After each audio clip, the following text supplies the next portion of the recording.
What we've got in front of us today is the Victorinox Compact. This is a super popular tool because it's got such a great tool set in a relatively compact two-layer package. If I can get that, there we go. You can see we've got the scissors, a combo tool, which replaces the small blade that's on a lot of these knives, and then the main blade, as well as the corkscrew and the parcel hook. What we're going to be doing today is doing a bit of an upgrade on this tool. I'm kind of calling it the Gentleman's Compact. I love Swiss Army knives. I love Victorinox Swiss Army knives in particular. But they kind of always give me a bit of a childish, playful vibe. It's the bright red scales and the full gloss polish on these, I think. So I've been wanting to carry this. I thought, why not give a bit of a customization process a try? And we're going to be working on that today. One of the things that I have done already is dye these micarta scales red. So that's what we're going to be replacing the scales with. I do recommend, if you want to see how I did this, checking out the video I shot on this. That's on my channel. But we are going to just kind of dive in here and see where this takes us. The first thing I'm going to need to do is get these scales off. Well, let's pull the tools out. Scale tools. And don't forget, I do this all the time. So let's keep these tools clean. This bench is a little oily, a little bit dirty, a little dusty. I was doing some sanding on it the other day. We're gonna pull the scale tools and not forget, like we would often do, the pin, which is tucked underneath the corkscrew. Save all these in this box so we don't lose them. And work on getting these scales undone. I might grab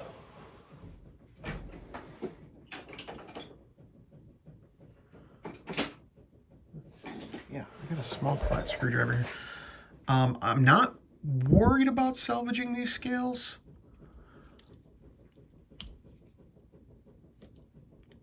But I'm not opposed to it. I think we're gonna just have at it. Yeah, we're already damaging them. I know you can soak these in hot water to get them off a little bit with less damage potentially. It'll soften the scales up. But we are too deep already, so we're just gonna get it done. There we go. And pry up this other side, just using the openings for the scale tools as a jumping off point. All right, now we do want to save these, I call them the rivet caps, which are on the brass rivets. So what we're gonna do is I'm gonna run this over to the drill press. I'm gonna start with a small drill bit. Probably is, we'll see what size I grab, but start extra small and then I'll work my way up until those rivet caps are released. So we'll jump over there right now. Okay, the footage on the drill press wasn't, I didn't have anywhere to really mount the camera, but I did manage to drill those out most of the way. And from there, we're gonna try and I did this one on this side. We're gonna try and punch those out. I've got a couple of door hinges here, just I had laying around, and I'm gonna use those just to raise up the pins. I'll take a punch inside of those pins, down in the hole that I just drilled, and hopefully I'll be able to knock those pins loose a little bit. I might open up that corkscrew to get it out of the way a little bit. And without completely destroying these rivet caps, I'm hoping I'll be able to just punch that out. In fact, if I use,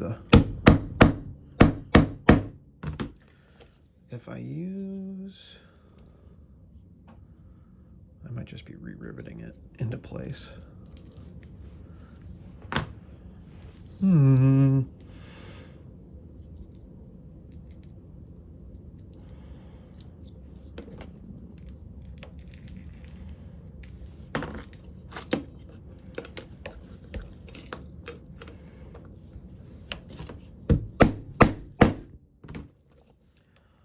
There it is.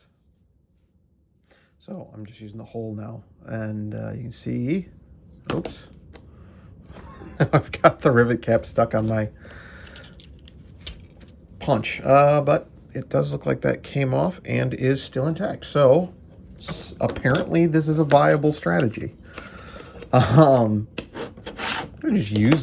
think I can just use the holes that are in the hinges. I don't need two. Let's see if this works.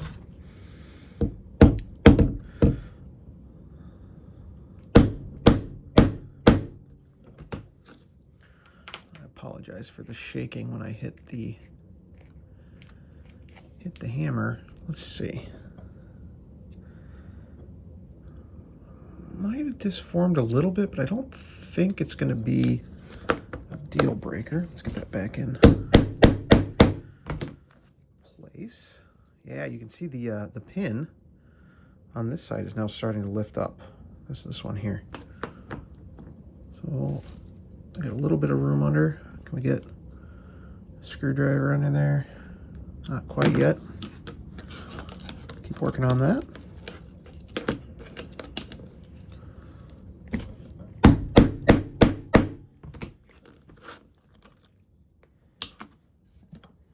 Adjust the camera back.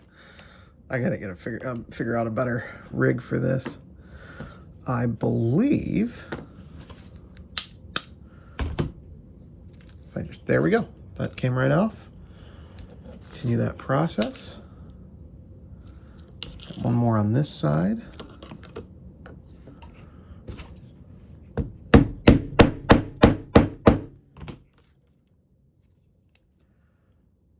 And there we go.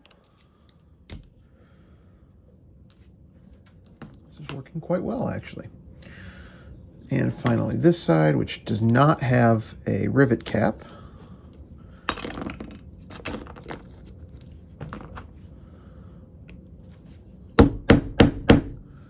This one should, yep, just start to come out. And that one I'm going to try and remove. Oh, it's actually out far enough. So I'm going to grab a pair of pliers.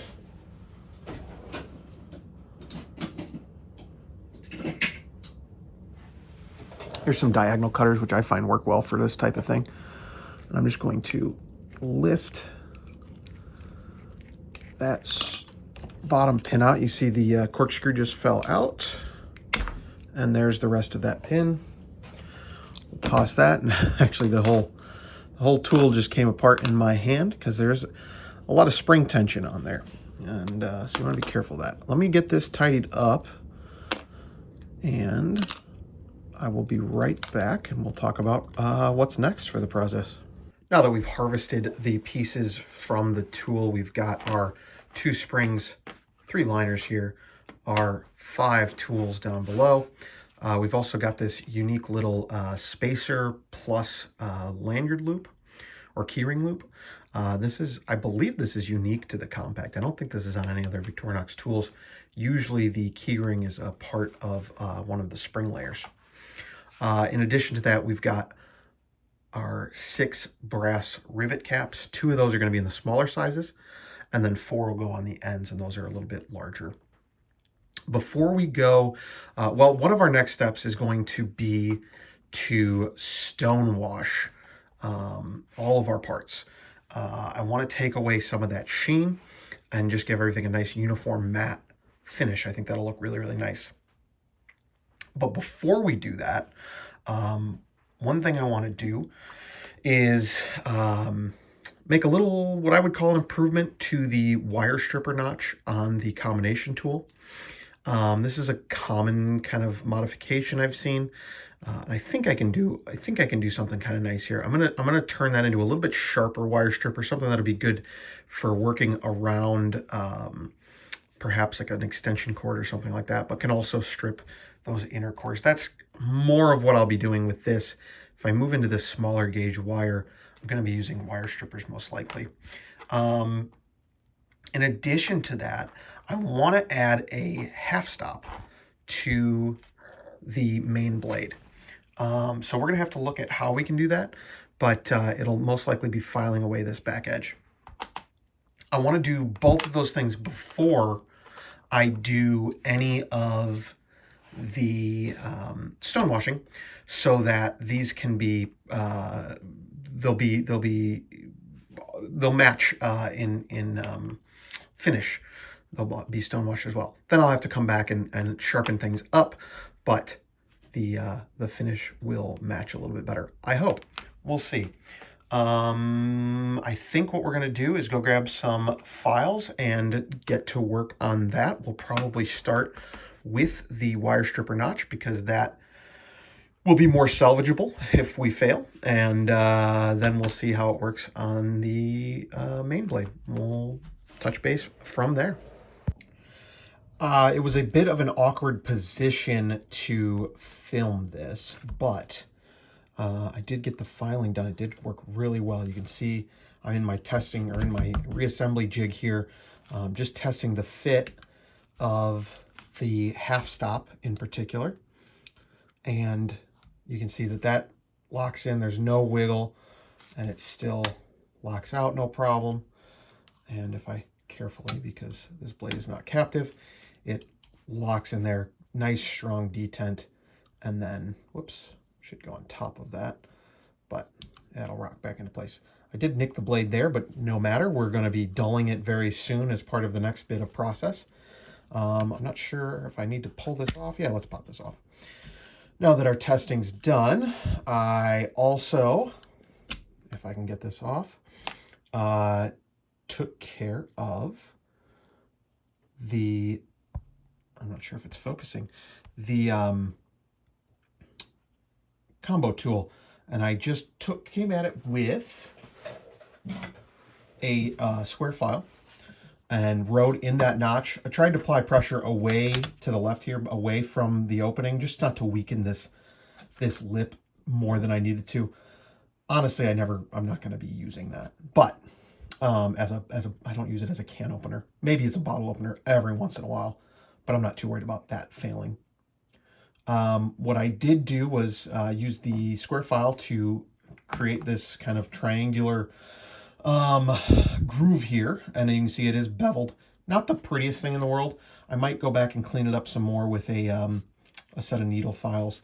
But again, this is going to get stonewashed, hopefully, in the next step, and we'll see how that comes out, and then we'll kind of resharpen it from there. It's definitely not sharp, but it is enough to get through the sheath of a cable. So hopefully that works out pretty well for how we intend it.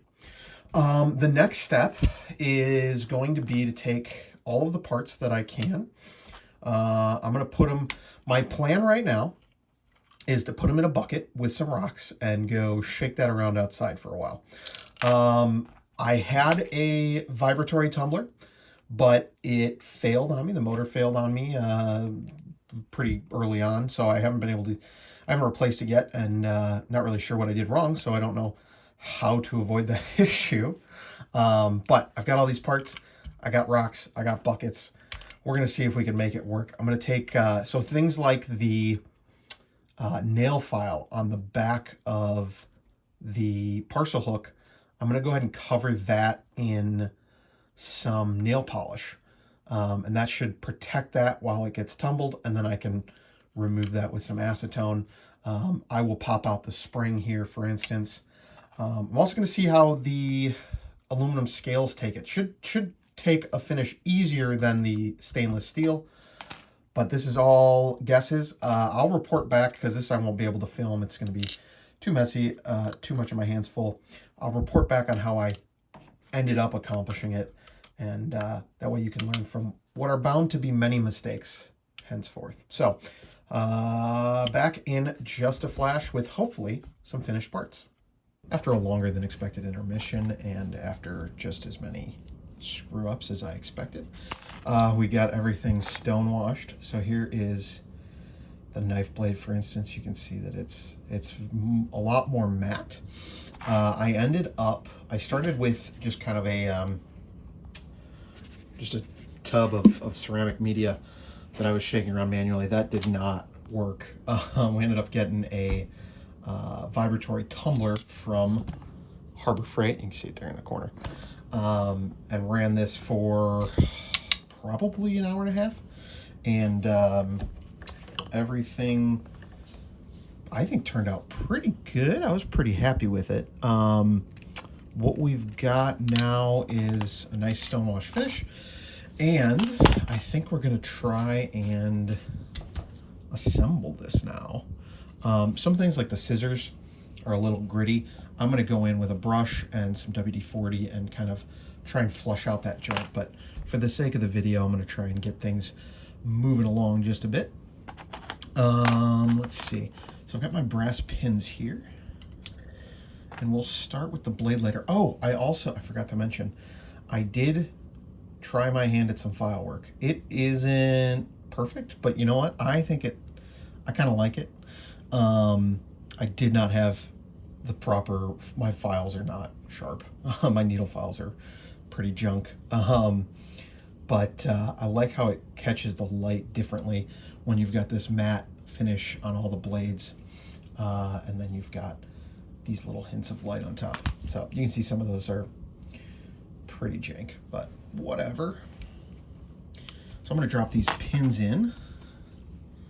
That one's sticking for some reason. I might have to drill that out a little bit larger. I ended up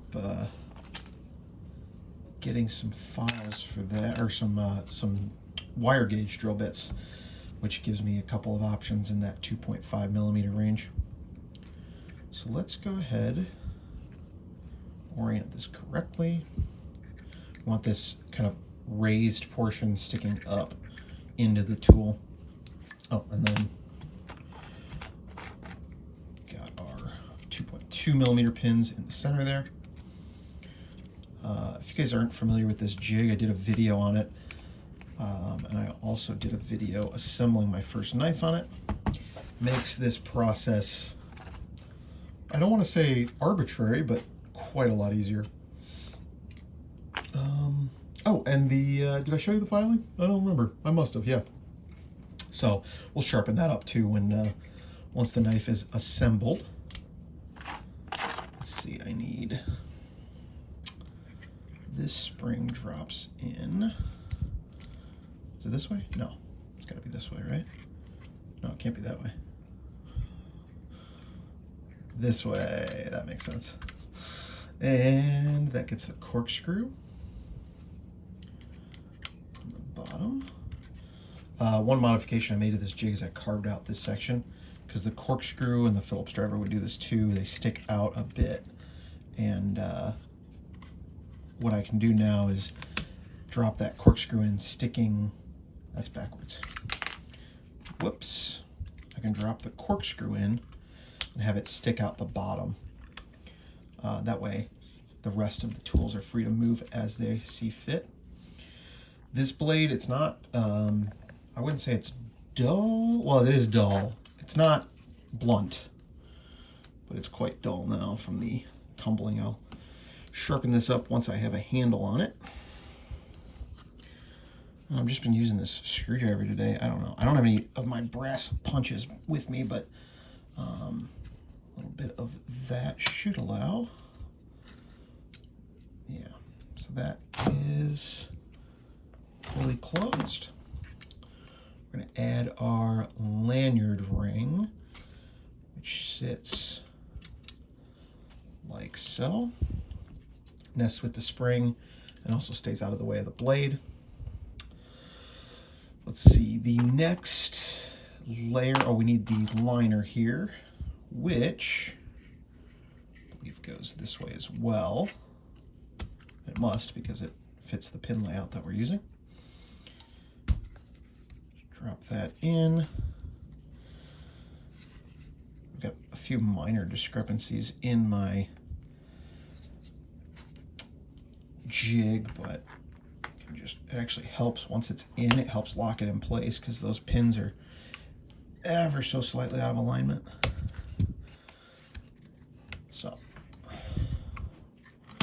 work this center layer down.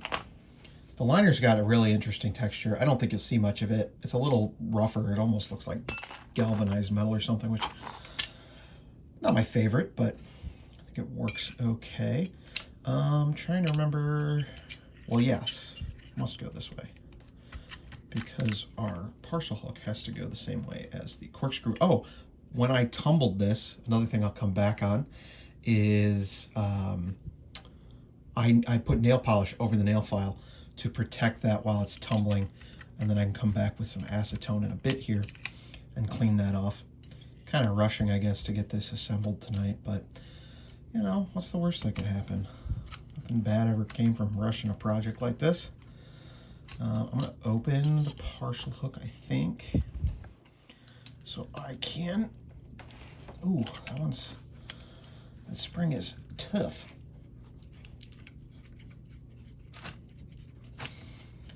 Might have to clamp this down.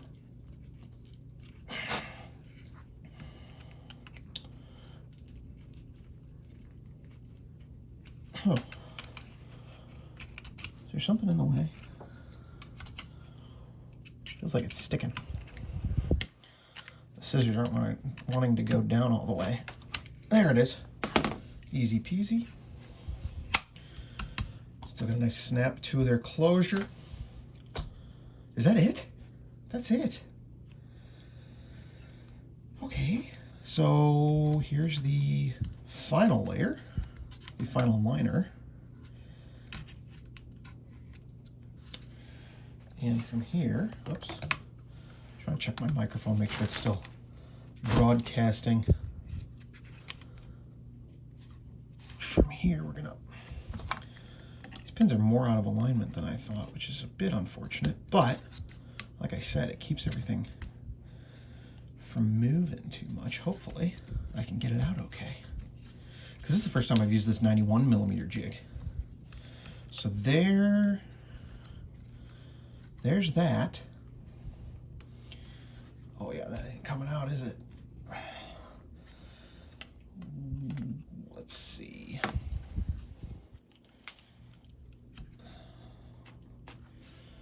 Everything is assembled. All right, now the next step I would normally do is pull this out of the jig.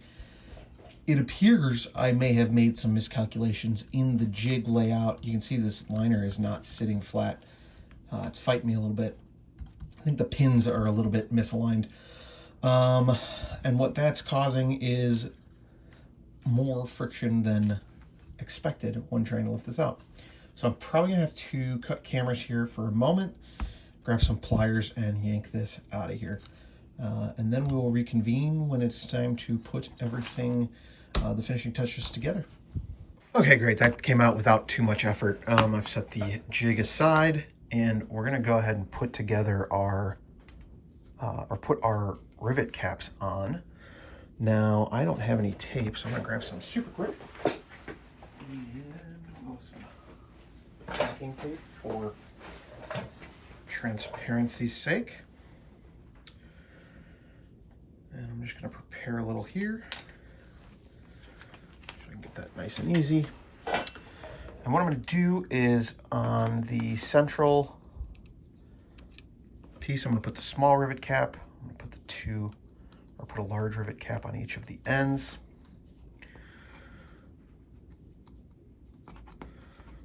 Give those a little help. Oh, that one's actually sticky. Take my, there we go. And I'm gonna take my diagonal cutters here. And in fact, I'm gonna, while keeping tension here, I'm gonna close these two tools just so they're out of the way. With the diagonal cutters, I am going to snip those almost flush. I'm gonna give it a little bit of room. Saw there, I hope. And we're gonna snip that. These cutters are a bit dull. Wear eye protection when you do this. This one obviously does not have a rivet cap, so we can snip that. Also, leave a little room. Oh boy. And I lost my rivet caps because everything just fell everywhere, which is okay.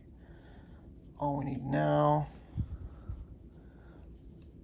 well, not all we need, but we're going to replace those.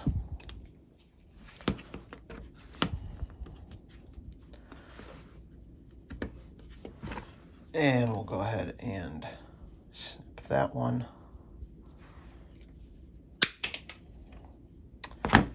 And on the final one, we've got the rivet cap in place still. So we'll snip that as well. My knuckle that cracked there. All right. Place this rivet cap. We are still good to go. So I've got a bit of, this is just clear tape. You can use whatever tape you want, of course. But I find it helpful to just throw some over top.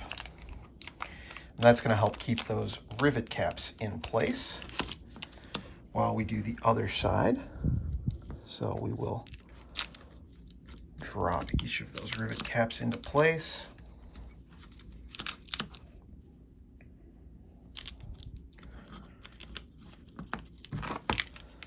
And we'll start snipping them free.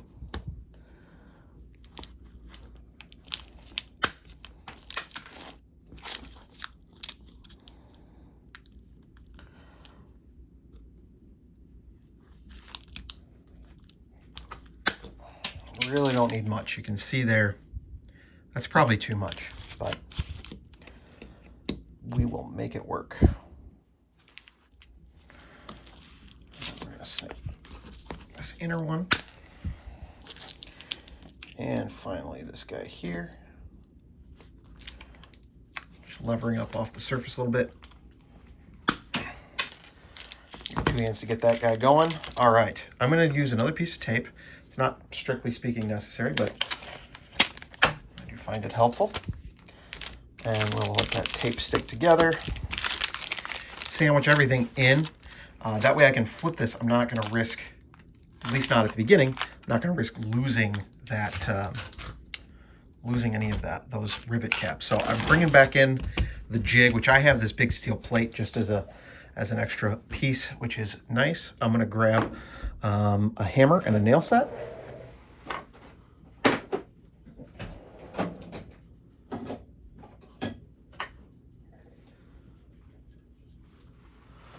The nail set's not necessary, but I do think it helps you direct the force a bit.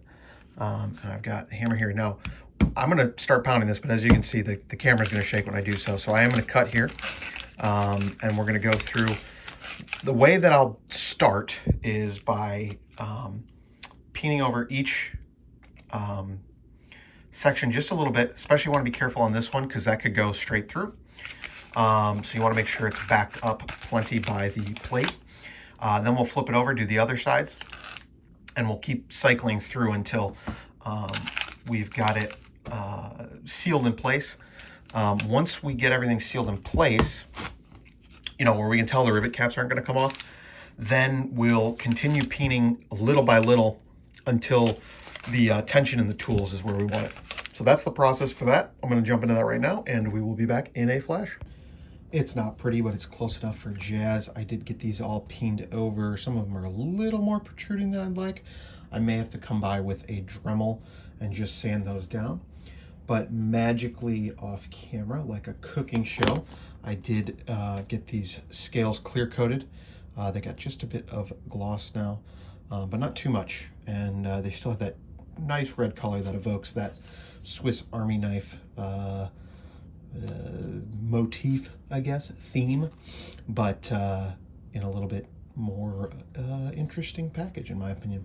So again, won't be able to bring the camera over there probably, but all I will do once I've sanded these down, if I need to, I think some of them are probably okay, but some of them might need to be touched up. But what I will do then is sandwich these scales onto the rivet caps.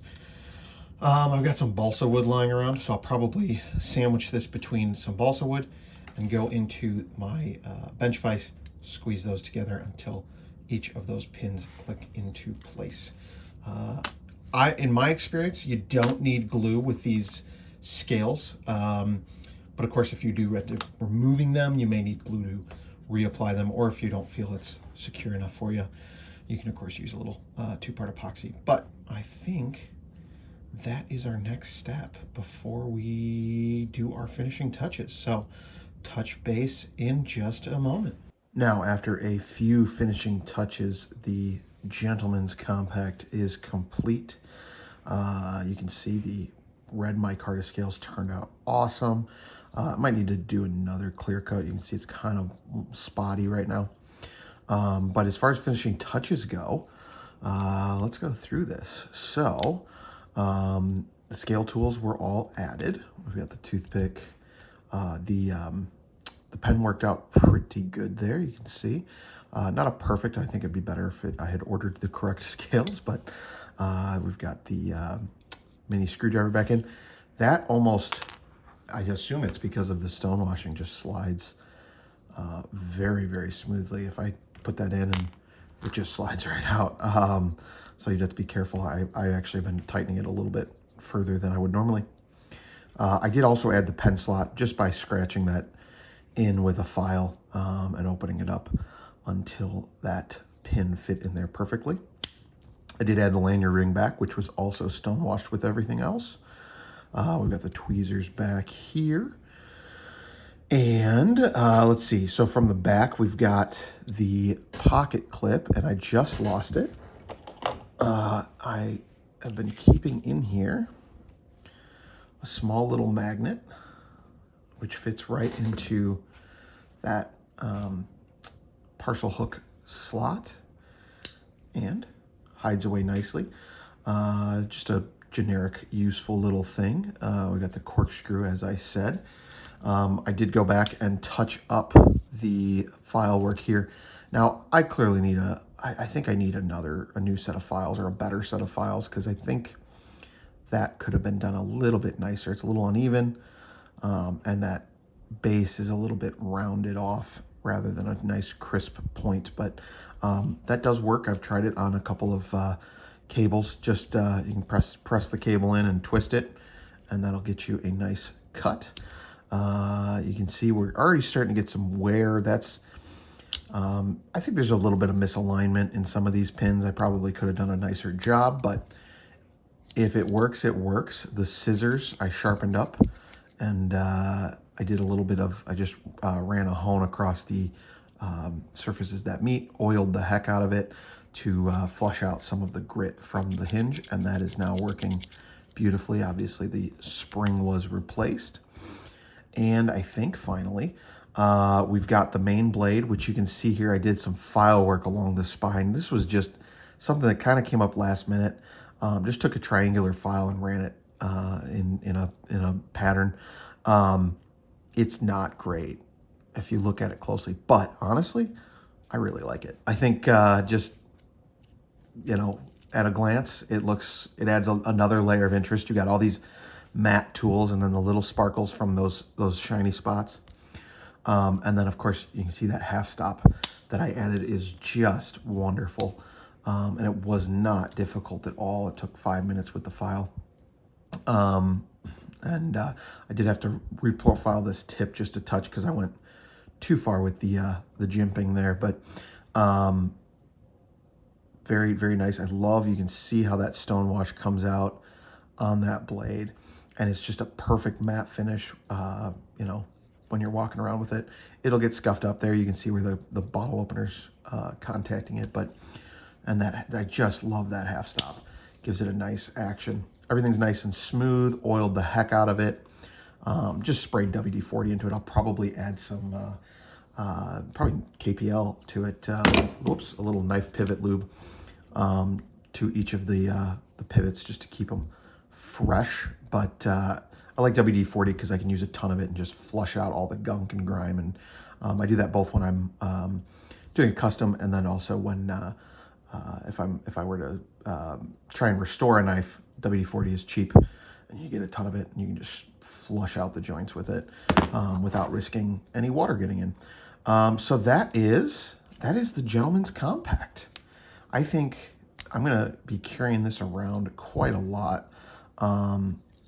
You know, it gives me a little bit extra compared to just a knife, but it also is something that is relatively friendly. It's not going to, I can't even get that parcel hook out. There we go. It's not going to scare people off. They're going to see those red scales, I think, and think that it's a Swiss Army knife, which it is. So I think that gives a much more friendly appearance, a much more carryable experience. But there's the tool set. I think this is going to be a really nice addition. One last thing, I did order a suspension clip that I ordered, a stonewash one, to match the finish of the tools. But the ones that I kept getting were not stonewashed. One of them was a knockoff, and one was just a wrong picture on the Amazon listing. So I've ordered one from Tech Accessories, which I believe is a bead blasted finish. Should match up nice. So this will carry in the pocket nice and easy. That is the Gentleman's Compact. I thank you for watching. If you have any questions, leave them in the comments below. If you want to see me test any combinations that you're thinking of using, let me know about down below as well, and I will try and test them out in a future video. Thanks for watching.